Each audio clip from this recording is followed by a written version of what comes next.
Discuss. Hello दोस्तों, आज हम ये साइंस के टॉप 10 क्वेश्चन की 5th सीरीज का डिस्कस करने जा रहे हैं।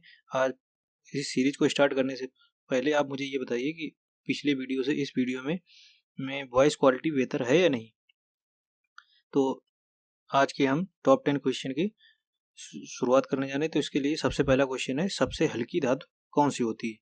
आपने पीरियोडिक टेबल पढ़ी होगी, और अगर नहीं पढ़ी तो मस्ट है साइंस के क्वेश्चन। अगर आप ग्रुप डी का एग्जाम देने जा रहे हैं या किसी भी एग्जाम में साइंस आती है तो उसमें पीरियोडिक टेबल मस्ट है।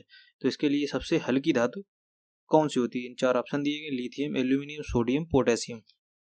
तो इसका सही आंसर आप मुझे बताइए। तो इसका सही आंसर होगा लिथियम। सबसे हल्की धातु होती है लिथियम, और इसे हम Li से रिप्रेजेंट करते हैं। और इसका परमाणु क्रमांक आप मुझे कमेंट करके बताएंगे। चलिए नेक्स्ट क्वेश्चन पर चलते हैं।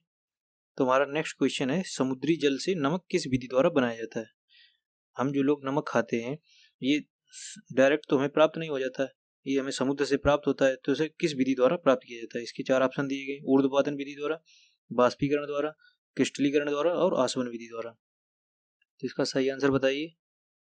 तो चलिए, इसका सही आंसर है, समुद्री जल से नमक बाष्पीकरण द्वारा प्राप्त करते हैं। हम समुद्र के पानी को जब ज्वार आता है उसका, तो उसे हम पहले से तैयार 4 उसकी मेड़ टाइप की बांध लेते हैं, उसमें उस पानी को रोक लेते हैं। फिर उस पानी का बाष्पीकरण होता है, जिससे वह नमक पानी उड़ जाता है और नमक हमें क्रिस्टल रूप में प्राप्त हो जाता है। तो इस तरीके से समुद्री जल से हम नमक प्राप्त करते हैं। चलिए नेक्स्ट क्वेश्चन पर चलते हैं अपने। आज का तीसरा क्वेश्चन है, युद्ध में प्रयोग की जाने वाली ल्यूसाइड गैस बनाई जाती है। ये क्वेश्चन मोस्ट IMP क्वेश्चन है, तो इसे आप ध्यान से पढ़िएगा। तो इसका पहला ऑप्शन है नाइट्रोजन गैस से, एस्टिलीन गैस से, अमोनिया गैस से या क्लोरीन गैस से। युद्ध में प्रयोग की जाने वाली गैस ल्यूसाइड किससे बनाई जाती है। तो इसका सही आंसर है एसिटिलीन गैस से। अब आपको मुझे ये बताना है एसिटिलीन गैस का फॉर्मूला क्या होता है, सूत्र क्या होता है। तो इसे आप कमेंट बॉक्स में लिख के बताएंगे। चलिए नेक्स्ट क्वेश्चन पर चलते हैं। दिया सलाई में प्रयुक्त होता है।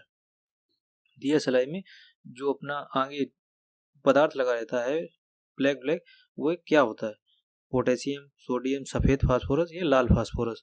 तो उसका सही आंसर क्या हो जाएगा। उसका सही आंसर हो जाएगा लाल फास्फोरस। आग लगाने वाली कोई भी चीज हो, आग से रिलेटेड कोई भी चीज हो, ज्यादातर वो लाल ही होती है। ये कोई ऑप्शन हम कंफ्यूजन करने के लिए दी गई, सफेद फास्फोरस या लाल फास्फोरस। लेकिन आपको कंफ्यूज नहीं होना है, क्योंकि आग लगने से प्रयुक्त कोई भी चीज होती है वह लाल ही होती है। चलिए नेक्स्ट क्वेश्चन पर चलते हैं। और अगर आपको वीडियो पसंद आ रही हो तो इसे लाइक करके हमें प्रोत्साहित करिए, क्योंकि इसे बनाने में मेहनत लगती है और उस मेहनत का फल आप मुझे लाइक करके दे सकते हैं। चलिए नेक्स्ट क्वेश्चन पर चलते हैं। किस विटामिन की जली विलीन का रंग गुलाबी होता है। इस विटामिन के ऑप्शन दिए गए, vitamin B12, vitamin B1, B6 और B9। तो बताइए कौन से विटामिन है जिसे अगर हम जल में घोलते हैं तो उसका जली विलीन गुलाबी होता है। और सबसे बड़ी बात, इसके एक क्वेश्चन और बनता है कि विटामिन की खोज किसने की थी। तो विटामिन की खोज की थी फंक ने।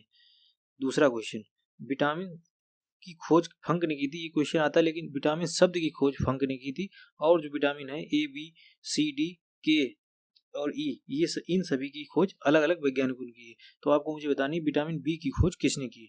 तो इस क्वेश्चन का आंसर है विटामिन B12 का जली विलीन गुलाबी होता है। और एक क्वेश्चन और बनता है इस विटामिन से कि विटामिन के जो अपनी 6 विटामिन होती हैं मेन विटामिन, उनमें से कौन सी विटामिन जल में घुलनशील होती है और कौन सी विटामिन वसा में घुलनशील होती है। तो अगर आपको याद है तो उसे कमेंट में लिखकर बताइए, क्योंकि आप जो चीज़ें लिखते हैं, हम जब छोटे थे तो हमसे कहा जाता था कि एक ही वाक्य को कई बार लिखिए ताकि हमें याद हो जाए। तो इसलिए आप लिखकर हम अपने आप क्वेश्चन को कंफर्म किया करिए। चलिए नेक्स्ट क्वेश्चन पर चलते हैं। कांच पर लिखने के लिए किस अम्ल का प्रयोग किया जाता है। अब ऐसा तो है नहीं कि किसी भी अम्ल में कोई भी रंग घोल लिया और कांच के ऊपर लिख दिया। उसके लिए एक पर्टिकुलर अम्ल चाहिए। तो उसके ऑप्शन है H2SO4, H2S, HNO3 और HCl एसिड। तो इनमें सही आंसर क्या आ जाएगा, हाइड्रोक्लोरिक एसिड जो होता है अपना, इसका प्रयोग करते हैं कांच पर लिखने के लिए। चलिए ठीक है, नेक्स्ट क्वेश्चन पर चलते हैं। आज का 7वां क्वेश्चन है, संश्लेषित रेशा क्या है। जैसे अपने सूत हो गए, कपास हो गए, ये सभी जूट हो गए, ये सभी प्राकृतिक रेशे। लेकिन संश्लेषी रेशा जो मतलब किन्हीं दो चीजों को मिलाकर बनाया गया हो, तो उसका सही आंसर क्या हो जाएगा? ऊन, सेलुलोस, रेशम या रेयॉन। तो इसका ऑप्शन सही है रेयॉन।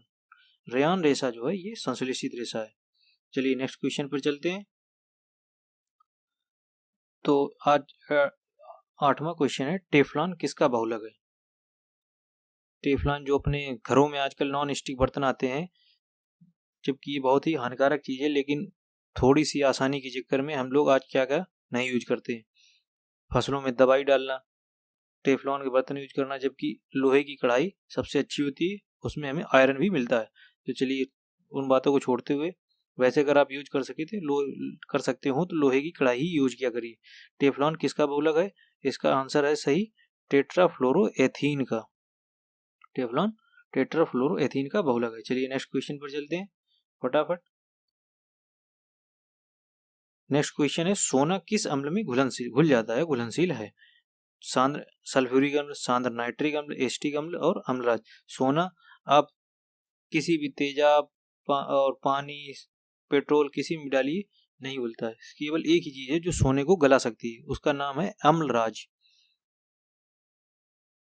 अम्लराज। और ये बनता कैसे है? ये सल्फ्यूरिक अम्ल और हाइड्रोक्लोरिक अम्ल को 3:1 के अनुपात में मिलाकर बनता है। अगर आपको सोना गलाना हो तो अम्लराज ढूंढ लीजिए और उसे गलाकर बाहर निकालिए। चलिए ठीक है, नेक्स्ट क्वेश्चन पे चलते हैं। सबसे हल्का तत्व क्या होगा?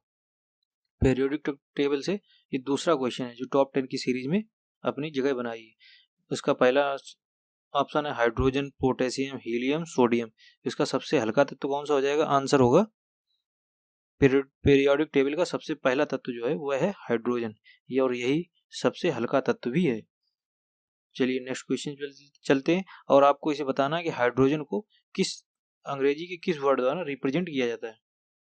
चलिए नेक्स्ट क्वेश्चन पे चलते हैं और ये दो क्वेश्चन 11 और 12 आपके लिए बोनस। आपने यहाँ तक वीडियो देखी। निम्न में से कौन सा कण अस्थायी होता है, जो मतलब जिसका कोई भरोसा नहीं कब निकल जाए? पॉजिट्रॉन, न्यूट्रॉन, प्रोटॉन और इलेक्ट्रॉन। तो इसका सही आंसर आप मुझे बताइए। ज़्यादातर लोग इस क्वेश्चन में कंफ्यूज होंगे, इसलिए ये मोस्ट आईएमपी क्वेश्चन है। इसे आप नोटबुक में नोट भी कर लीजिए। वैसे आपको इसकी पीडीएफ मिल जाएगी। नीचे आपको टेलीग्राम चैनल का लिंक दिया जाएगा जिसमें आप इस पीडीएफ को डाउनलोड कर सकते हैं। तो इसका सही आंसर है न्यूट्रॉन। निम्न में से अस्थायी कण है न्यूट्रॉन। चलिए नेक्स्ट क्वेश्चन पर चलते हैं और ये हमारी आज की वीडियो का लास्ट क्वेश्चन है। फ्रेयॉन का रासायनिक नाम क्या होता है?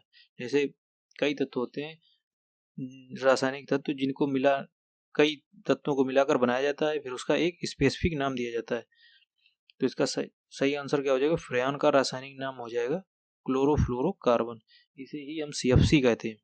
इसे हम CFC के द्वारा रिप्रेजेंट करते हैं और यही हमारे वातावरण में ग्लोबल वार्मिंग और उस ओजोन परत के क्षरण का मुख्य कारण है, जो कि फ्रिज या ठंडी करने वाली चीज़ों से, प्रसिद्ध AC से, अपने इन सब चीज़ों से निकलता है। चलिए ये हमारी वीडियो का आज लास्ट क्वेश्चन था और अगर आपको वीडियो पसंद आई तो इसे लाइक कर दीजिए। जो क्वेश्चन मैंने आपसे पूछे उनको कमेंट करके बताइए और सब्सक्राइब बटन दबाकर घंटी के बटन पर ऑल कर लीजिए, जिससे आपको आने वाली हर वीडियो का नोटिफिकेशन मिलता रहेगा। और अपने दोस्तों के साथ शेयर करिए और इन सब क्वेश्चन के आंसर नीचे आपको एक साथ दिए गए हैं। चलिए ठीक है, थैंक यू।